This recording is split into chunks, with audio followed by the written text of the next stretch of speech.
I had a kid who we did the staff kickball game today, and he was just mad. He was like, the girls wasn't catching. And then one of the girls was like, you dropped the ball too. And he just blew up. He, as a kid said, he crashed out. He's huffing and puffing, but I don't think he was angry. He was embarrassed, but his response was angry. He was really embarrassed because he did drop the ball. He just gonna do what he gonna do. I'm gonna let him crash out. I'm not about to baby him. And I'm saying that in a way where it's like, I'm not about to let him not experience his motion in fullness. And what you see, what happens is you see, oh, what's the matter? You see this coddling. And to me, it's like, wipe his tears. No, let the tears come out. That's how he gets his strength. Like, let him process, let him know, like, is this a big deal or is it a small deal?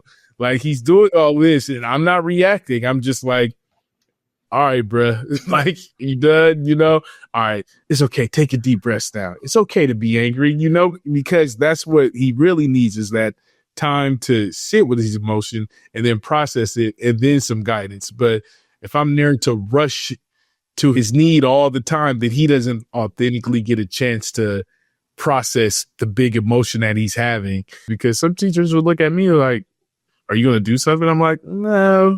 Like, he needs to know that this is either problematic or it's useful. And I hope, that students, a big part of my story is I had to transform a lot of that pain and that anger into something positive. And I'm trying to instill little seeds for kids to be like, you could be angry, but do something about it. Like, you could be mad, do something about it. What advice would you give to other educators about how to understand not only us as male educators, but the work that we have to do and how it's going to maybe look different than how other people are going to navigate education? I guess my first advice is just to be present, to really be present, because we bring a lot of our own thinking and project them onto kids. You either have high expectations for kids, you either have low expectations for kids. You either think they could figure things out or you don't think they could figure things out.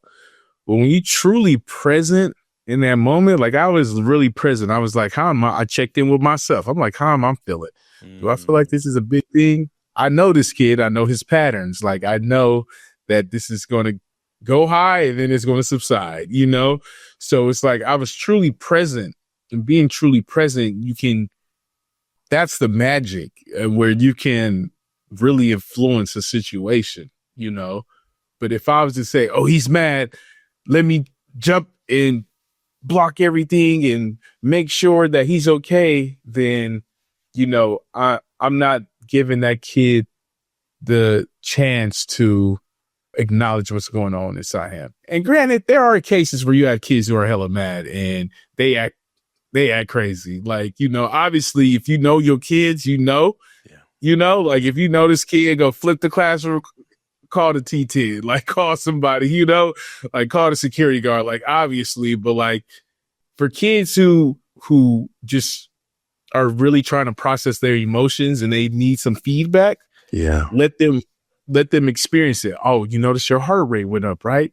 All right, let me show you how to slow your heart rate down because your emotions come and go. So take a couple of deep breaths, and it's really about teaching our kids how to breathe into these emotions and not letting them dictate their whole nervous system, their whole prefrontal, cortex and all these things that hijack their system, but really just helping them lean into it and taking a step back.